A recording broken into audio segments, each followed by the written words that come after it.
Bonjour frères et sœurs, moi encore, je reviens pour remettre un passage dans son contexte et on est toujours dans Jacques.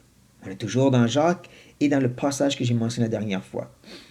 C'est qui se trouve au chapitre 1, c'est qui se trouve dans cet appel à l'épreuve et de bien vivre cette épreuve à la gloire de Dieu. Gardez ça en tête. Ça, c'est le contexte qu'on a vu la dernière fois. Maintenant, regardons nos versets pour cette fois-ci. Verset 6 dit mais qui le demande avec foi, sans douter. Car celui qui doute est semblable au flot de la mer, agité par le vent et poussé de côté à d'autre. Qu'un tel homme ne s'imagine pas qu'il recevrait quelque chose du Seigneur, c'est un homme irrésolu, inconstant dans toutes ses voies. Donc, comme certains ont dit, mais si on a des doutes compris, tu n'auras pas ta réponse. Tu n'auras pas qu'est-ce que tu veux. Est-ce que Jacques il donne un enseignement général pour toute prière, un appel à la foi en toutes les prières?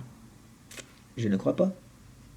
Je ne crois pas parce que dans son contexte, il est en train de parler de cette sagesse qui est à vivre dans l'épreuve. Que tu dépends de Dieu pour réussir dans l'épreuve et que tu ne vas pas douter que Dieu va t'aider à persévérer dans l'épreuve.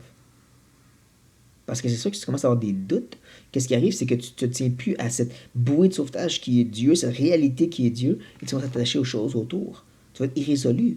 Tu vas être ballotté ça et là.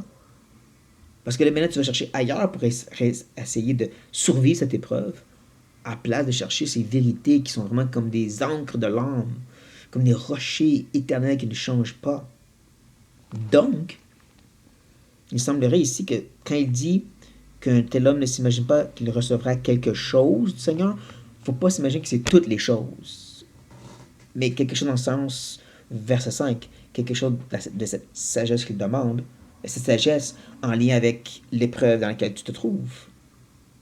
Comme toujours, vous êtes libre en désaccord, bien sûr, mais c'est toujours important de comprendre qu'est-ce que Dieu est en train de dire à travers ses écrivains, selon une suivi d'argumentation qu'il est en train de donner. Que Jacques n'a pas juste sorti cette idée, demande avec foi et tu vas avoir tout ce que tu veux. Non. Non, il n'a pas juste sorti une idée de même. Il est en train de parler aux gens éprouvés. En train de leur dire, il faut que cette épreuve vous travaille, vous transforme. Si vous avez besoin d'aide, demandez à Dieu qui vous donne la sagesse de le vivre.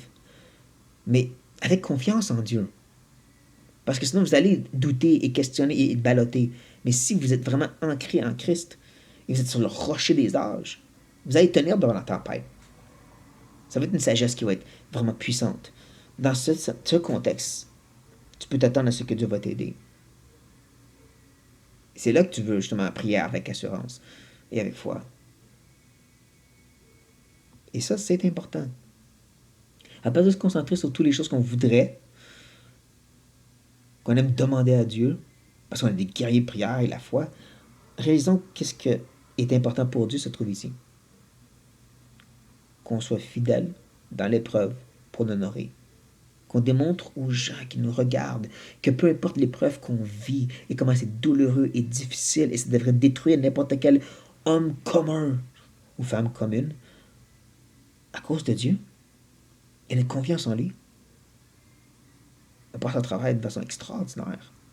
Même que on passe à travers et même on commence à aider les autres tellement que Dieu est avec nous parce qu'on se confie en lui. Moi, je crois que c'est beaucoup plus riche que n'importe quelle autre interprétation que les gens aiment faire avec ce petit verset ici. Sur ce, mes frères et sœurs, soyez bénis. Je vous aime.